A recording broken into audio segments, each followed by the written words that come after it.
Gene mentioned that I was with Schwarzkopf. Have you ever heard of Schwarzkopf? Oh, okay. Well, if you have, you will know that it's a hair care company, and knowing that and seeing me, I do feel I owe you an explanation.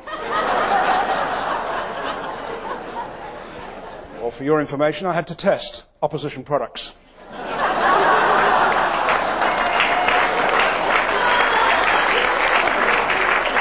As a rescue strategy, I've just stopped using hair conditioner in the mornings in the hope that I'll get split ends. And it will then appear as if I've got double what I've got, but I don't know if it's going to work or not. Anyway, it is a pleasure to be here. Gene also mentioned that Lees has written 5 books, and you could be forgiven for saying, well, has he? I've never heard of him. Well, I have. And there are the books on my favorite topics of sales and service and management and so forth. And there's another book coming up soon called How to Be Happy Without Money. It's $120, and I do hope you'll get a copy of that. These people want to be successful. We live in a society that demands that you and I be successful. Meaning what? Well, for a start, you must live in a home that exceeds your personal space requirements by at least 7-fold. Otherwise, frankly, you're nothing. And throughout your life, you must strive to buy things you don't need, with money you don't have, to impress people you don't like. The people at the bottom see themselves as victims and casualties in life and business, waiting for whatever it is that oppresses them to pass on by and leave them alone. I want to get paid what I'm worth. We're not allowed to pay less than the award. And who was it that discovered you could get milk from a cow? And what did he actually think he was doing at the time? Now the question is, why do they talk in this whining, whinging, moaning way? And I know a lot about this. I'm from Great Britain. We're world champions.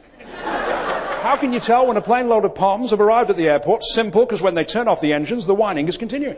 By the way, originally, I'm from Manchester. I live here in Sydney, so on the one hand, I was delighted that we had the Olympics, but on the other hand, having come from Manchester, I was somewhat upset that Manchester did not win the Olympic bid. And to be honest, I'm still bitter about it, because I really do believe that the Olympics would have been far more exciting in Manchester than they ever could be here in Sydney. Please think about it. Here in Sydney, the games were over in 2 weeks. In Manchester, due to the weather, it could have gone on for a year. See what I mean? Economically, it would have been better because we could have had the Winter Olympics at the same time. I don't think that's ever happened before. The challenge to the athletes would have been greater. When have we ever seen a marathon run in overcuts? Surely the long jump would be more interesting if they landed in a puddle. And try to imagine the tension and the excitement of sitting in the Olympic Stadium in Manchester while the javelin's being thrown in thick fog. And everybody has problems. The only people who don't have problems are dead people. Well, they've gone on to a better life. So if you've got problems, it's a sign of life. I'm so alive at the moment, I can hardly take it anymore. When I arrived here tonight, I only live an hour away from here, but when I arrived here tonight, first thing I did is get on the phone and I said to my wife, I love you and I miss you, and I can't wait to have my arms around you. She said, who is this?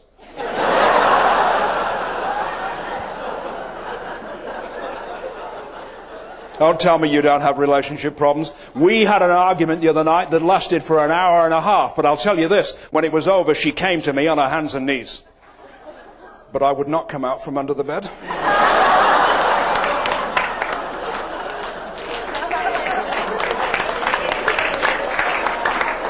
Well, at least I'm learning my lesson. We had an argument 6 months ago, and after it, I didn't even see her for 4 days. And then eventually, the sight came back in this eye. It's normal. It's normal to have marital problems. One of my kids said to me once, Dad, I think everyone in the world hates me. I said, don't be silly. Not everyone's met you yet. People sometimes say to me, well, what fears do you have in business? And I do have fears in business. I do, honestly I do. But my great fear isn't business.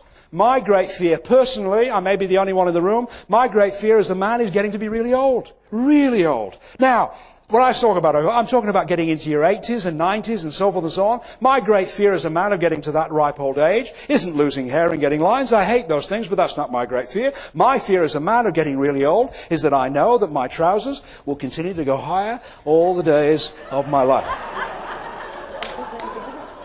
This is my great fear. There's no question about it. There's nothing men can do about it. The higher the trousers go, it's a sign of age. And we must ask ourselves, why does this happen to a man? Does he arrive at a certain age where his body begins to collapse into his trousers? Does he get to a certain age where he cannot remember what size trousers he takes? This continues, you can get into your back pocket over your right shoulder. Then his tie that has known corporate freedom all his life will one day go straight down into his pants.